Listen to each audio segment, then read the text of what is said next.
Chers amis, bonjour.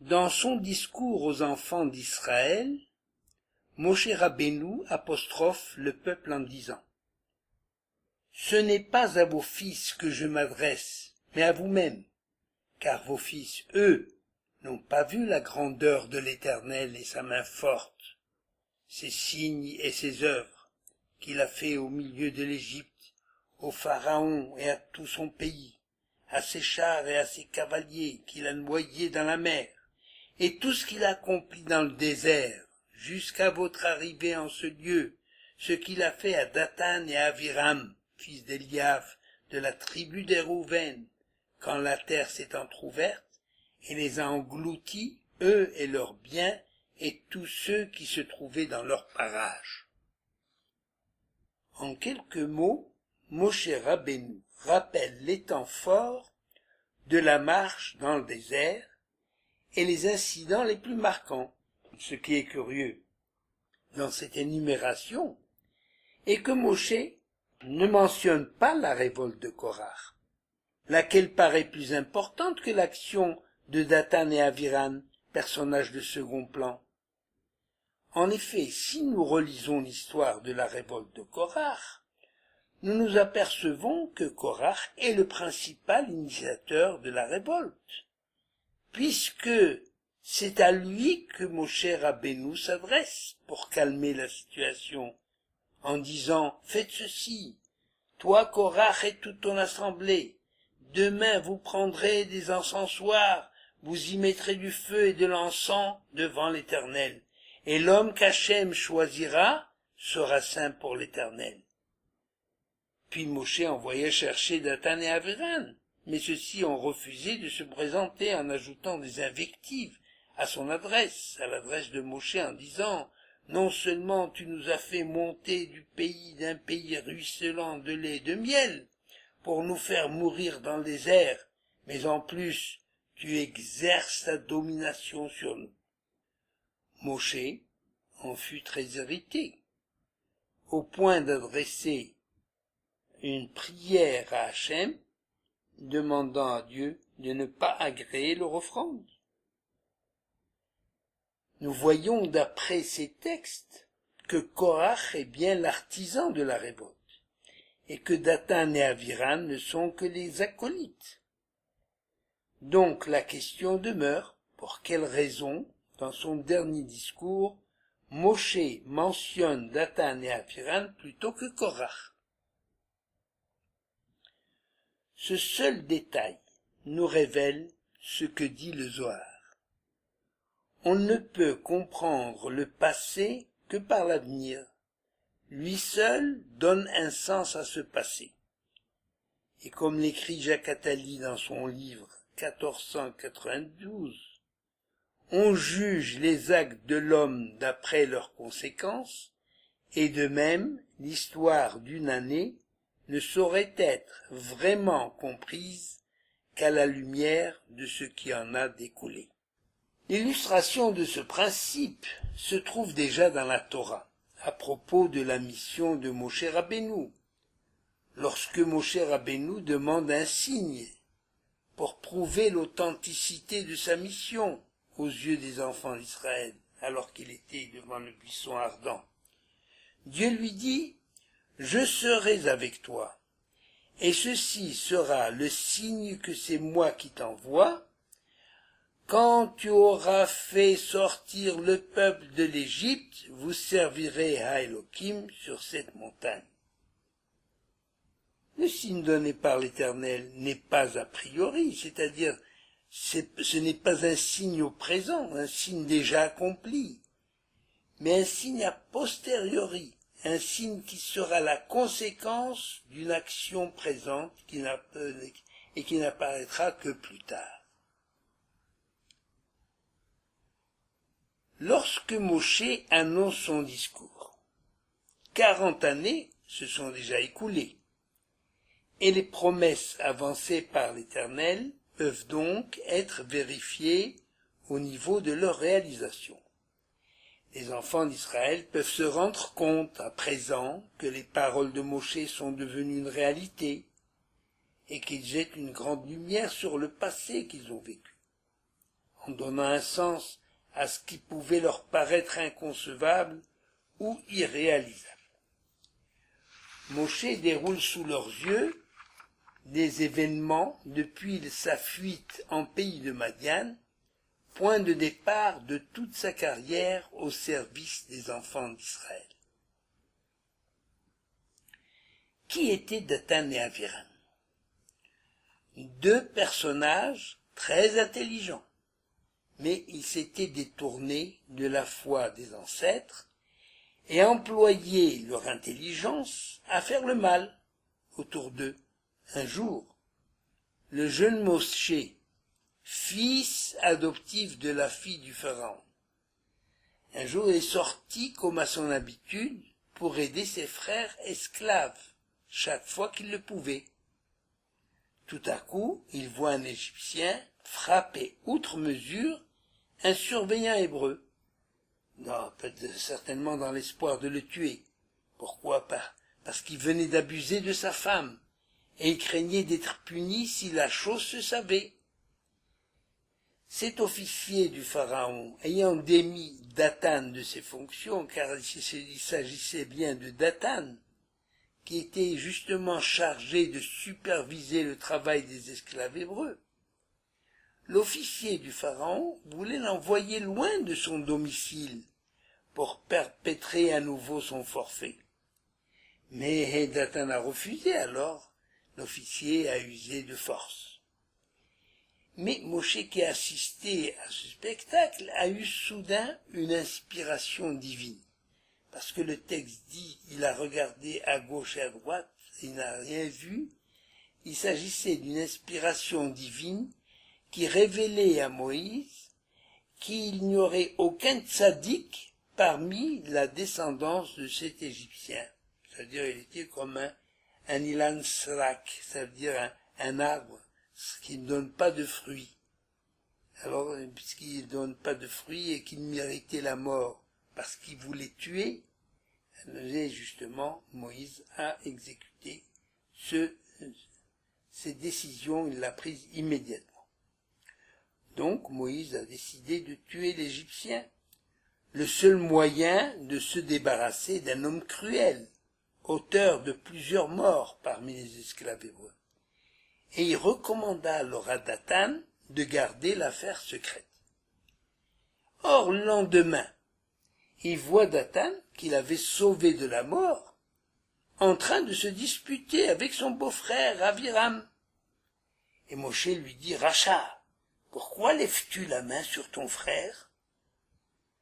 Vous savez, Dathan et Abiram se sont mis d'accord, ils étaient en train de disputer, mais ils avaient un ennemi commun. Ils se sont adressés à Moshe avec effronterie en lui disant, « Mais qui es-tu pour te mêler de nos affaires ?»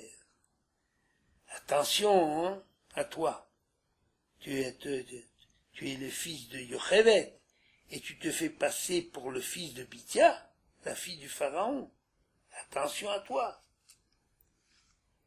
Dathan et avait donc Moshe a su que la chose s'était révélée, que la chose était sue. Alors il a voulu fuir. Mais Dathan et Abiram ont demandé aussitôt audience au Pharaon pour lui révéler la véritable identité de Moshe qui vient de tuer un officier égyptien. Moshe fut aussitôt jugé, condamné à mort, mais il réussit à s'échapper à ses bourreaux et se retrouva dans le pays de Couche. C'est le Midrash qui nous raconte. Le Midrash nous raconte en effet que dans ce pays de Couche, Moshe a été adopté par le roi, à qui il a succédé au trône royal, quand ce roi a rendu l'âme. Mais quand le fils du roi, qui s'appelait Koknous, devint majeur, Moshe lui a cédé sa place. Et pourquoi il a cédé sa place? Parce qu'il refusait de se plier aux coutumes du pays, à leurs idoles. Alors les ministres décidèrent de renvoyer Moshe. Cependant, ils l'ont accompagné à la frontière avec beaucoup d'honneur et comblé de cadeaux, parce qu'ils avaient beaucoup de respect pour cet homme, mais ils ne pouvaient pas le garder en tant que notabilité du pays, parce qu'il n'était pas comme eux, c'est-à-dire ils n'adoraient pas les idoles, ils ne rendaient pas le culte qu'ils rendaient à leurs idoles. Et craignant donc de retourner en Égypte, Moïse s'est rendu au pays de Madian, où il se mit au service de Yitro, prêtre déchu, dont il épousa plus tard la fille, l'une de ses filles. Lorsque les filles voulurent d'ailleurs le remercier de les avoir sauvés des mains de bergers près du puits, Moshe leur dit « Remerciez plutôt l'Égyptien que j'ai tué. Sans lui, je ne serais pas là aujourd'hui. » Moïse avait alors 77 ans. Par ces paroles, Moshe voulait révéler aux filles qu'il n'était qu'un agent de la providence divine. Pour qu'elles comprennent ce qu'est la providence divine, Moshe leur raconta l'histoire, à ses filles de Yitro, il raconta l'histoire de l'homme qui a été mordu par un serpent et qui s'est précipité vers le fleuve pour calmer sa morsure. Au moment où il arrivait près du cours d'eau, il entendit les cris d'un jeune enfant qui se noyait. « Au secours, au secours !» Il étendit le bras et sauva l'enfant en le ramenant sur la berge. « Comment pourrais-je te remercier ?» déclara l'enfant. « Jamais je pourrais te remercier. »« Ce n'est pas moi qui t'ai sauvé, dit l'homme, c'est le serpent qui m'a mordu. C'est à cause du serpent que j'ai couru vers le fleuve et que j'ai pu ainsi te sauver. » Moshe expliqua alors aux filles que l'Éternel est la cause de tout ce qui arrive et qu'il dirige tous les événements afin de réaliser, afin de concrétiser les projets divins selon sa volonté. Le Midrash nous informe que par crainte de représailles du Pharaon, Yitro fit séquestrer Moshe dans un donjon, ayant appris qu'il avait fui la justice égyptienne. Mais Tzipora, la fille aînée de Jéthro, qui était éprise de Moshe, elle lui a apporté en secret toute la nourriture dont il avait besoin, et il finit par obtenir justement l'agrément du père pour épouser, elle a obtenu l'agrément de son père pour épouser l'Égyptien. Car Moshe n'avait pas révélé sa véritable identité dès sa présentation au prêtre de Madian, dont il devint le berger. Moshe Rabbeinu comprend que sa mission a débuté dès sa naissance. La protection particulière dont il a bénéficié depuis qu'il a été choisi par l'Éternel et jusqu'à la veille de sa mort était uniquement pour la réalisation de cette noble mission de forger l'esprit du peuple chéri de Dieu et de l'amener à l'orée de sa terre dans laquelle il va donner toute sa mesure. Et Moïse comprend à présent tous les événements qui ont jalonné sa carrière. Comprendre, ça veut dire dans le sens de leur nécessité, de leur utilité sur le chemin de la rédemption finale. L'intrusion de Dathan et Abiram marque un tournant décisif dans le cheminement spirituel de Moshe. Sans leur délation auprès du Pharaon, le fils de Bithia aurait peut-être succédé à son père. En tout cas, l'histoire aurait pris un autre visage. Mais dans sa grande sagesse, et à cause de sa foi profonde, qu'il existe une providence divine, Moshe Rabbeinu n'éprouve aucun sentiment de haine ou de vengeance envers Dathan et Abiram, qui ne sont, à ses yeux, que des instruments entre les mains de l'Éternel qui voulait que Moïse arrivât chez Jéthro et puis devienne son berger, et puis qu'il ait la révélation au buisson ardent. Alors une grande question vient immédiatement à notre esprit. Est-ce que Hachem dirige le monde jusque ses moindres détails? Et si c'est le cas, où se situe la marge de manœuvre de l'individu? Autre question plus prosaïque. Arrive-t-il à des individus d'être conscients de cette providence particulière? Avant de répondre à ces questions, je voudrais introduire cet important sujet par une anecdote, que je résume brièvement. Cette anecdote est rapportée par le Maguide de Jérusalem sous le titre de Kaddish dans la capitale. C'est l'histoire d'un homme qui porte le nom de Reb Mordechai, un homme d'affaires à Cleveland, qui avait l'habitude de prendre l'avion pour se rendre à des foires un peu partout, et qui s'arrangeait toujours pour trouver une synagogue pour la prière du matin. Or, ce matin-là, il avait donné rendez-vous à des amis pour se rendre à la foire de New York. Et en prenant l'avion à 6 heures, ils auraient le temps de participer à l'office de ce dimanche de Rosh Chodesh Elul et d'arriver à l'ouverture de la foire à 9 heures. Mais ce matin-là, tout alla de travers. Reb Mordechai s'est levé en retard et il ne comprend même pas comment il est arrivé à l'aéroport à temps. Quelques dizaines de minutes après le décollage, le capitaine annonce qu'en raison d'un brouillard ou du mauvais temps, il était obligé de faire escale à Washington. Les 4 amis comprirent que la prière dans une synagogue à New York était compromise. Mais au miracle, dans le même avion se trouvaient 6 chassidim qui étaient venus passer le Shabbat à Cleveland. Le minyan pouvait alors être organisé dans un coin de l'aéroport de la capitale où l'avion a été forcé d'atterrir. Au cours de l'office, le regard de Reb Mordechai est attiré par la présence d'un homme n'ayant pas du tout l'air juif et qui portait un ruban noir au revers de son veston. C'est une habitude qui est connue aussi au Maroc ou en Afrique du Nord, de mettre un ruban noir sur le revers du veston lorsqu'on était en deuil. Reb Mordechai s'approche alors de l'homme et qui lui demanda s'il peut réciter un Kaddish. Reb Mordechai se dépêche de l'étonnement passé et se dépêche de lui procurer une kippa, et l'homme gêné et en pleurs commença « Yitgadal, Yitgadash », etc., entrecoupé de sanglots. L'homme finit par leur raconter son histoire. Son père venait de mourir, et la nuit précédente, son père lui est apparu en rêve, et lui dit « Robert, pourquoi tu n'as pas récité le Kaddish pour moi ?» Alors j'ai répondu, toujours dans le rêve, « Mais il n'y a pas de synagogue, et puis je suis toujours en voyage, et puis je sais à peine dire le Kaddish. » Mais le même rêve s'est répété plusieurs fois, et finalement papa m'a dit, « Et si je t'envoie un minyan, tu le diras ?»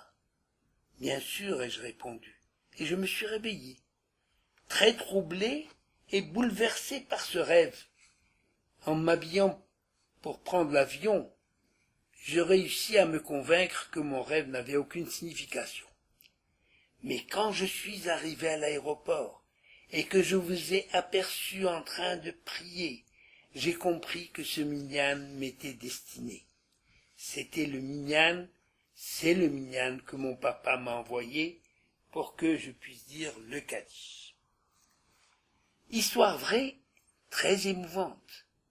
Mais Rav Mordechai repassa alors en revue tous les événements de cette matinée, il comprit le sens de tout ce qui était arrivé, tous les retards, etc. Et il s'est dit, il n'y a pas de hasard. Comme je le disais au début, la création d'un être ou d'un objet ne pourra se comprendre qu'à la fin, qu'a posteriori. Il en est de même de tous les événements. Ils ne peuvent être compris que lorsque l'histoire s'accomplit. Telle cette anecdote rapportée par le Maguide de Jérusalem, que j'ai citée à titre d'exemple.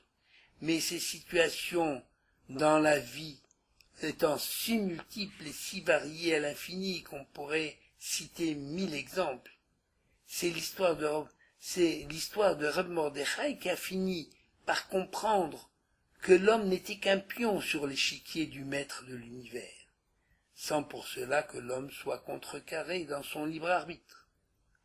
Pour illustrer ce principe énoncé par le Zohar, on pourrait citer le livre d'Esther, il n'y a rien de nouveau, dont les dénouements expliquent son déroulement.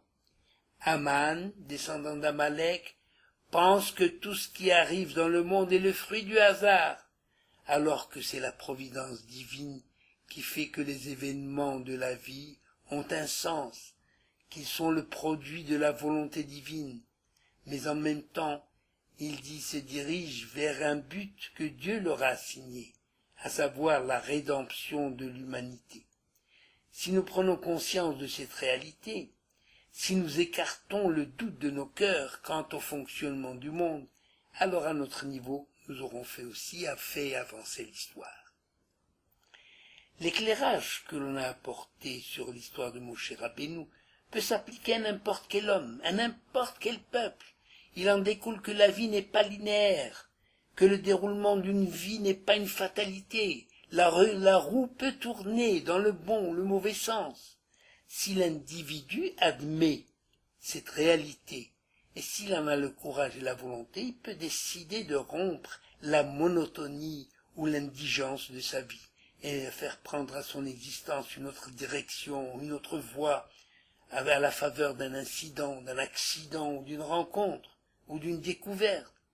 Car quand les choses suivent leur cours habituel, les gens trouvent cela normal. C'est pour cela qu'ils ne se posent pas de questions. Mais lorsqu'un événement sort de l'ordinaire, non seulement il suscite notre attention, mais le plus souvent, on se demande mais pour quelle raison cet événement fait-il irruption dans notre vie? La notion de providence divine est déroutante pour l'homme qui a l'impression d'être le maître de sa vie, de sa destinée, de ses actions au quotidien. Il lui est difficile d'imaginer que Dieu s'abaisse à son niveau et qu'il est derrière chaque événement, je dirais même derrière chaque action. Car si l'on admet, avec certains de nos sages, que l'Éternel a créé le monde et qu'il y a mis des lois dites de la nature, des lois établies une fois pour toutes, tout le monde est d'accord que cette affirmation est valable pour les animaux et en général pour tous les éléments de la nature. Mais en ce qui concerne l'être humain, tout est entre les mains de Dieu, sauf la crainte de Dieu. Hakol bidei shamaim, chutz miyirat shamaim. En d'autres termes, la vie de l'être humain dépend entièrement de notre Créateur. Comment cela se passe? Difficile à décrire. Comment comprendre qu'un homme soit puni ou récompensé si son action ne lui est pas attribuée? On pourrait, comme l'affirment nos sages, dans une célèbre formule, Habal et Aer Mesainlo, celui qui veut se purifier, on lui vient en aide. Ça veut dire que l'homme a finalement un libre arbitre, et son libre arbitre réside uniquement dans son choix de faire le bien ou de s'adonner au mal, quelle que soit sa condition du point de vue physique, psychique ou intellectuel. Le libre arbitre de l'homme existe dans la possibilité que Dieu accorde à l'homme d'agir selon ce choix. On pourrait comparer cette situation à celle d'un conducteur de voiture qui veut diriger sa voiture comme il l'entend, dans la mesure où le moteur le lui permet, la puissance du moteur étant du ressort du constructeur. Certaines voitures sont beaucoup plus puissantes que d'autres, comme il est des hommes plus habiles ou plus intelligents que d'autres, chacun étant jugé selon sa conduite en fonction de la puissance qui lui a été attribuée. Il est évident que cette comparaison ne répond pas à toutes les questions que l'on peut se poser au sujet de la providence divine. À vous d'en trouver de meilleures. Shabbat Shalom et Kol Tov.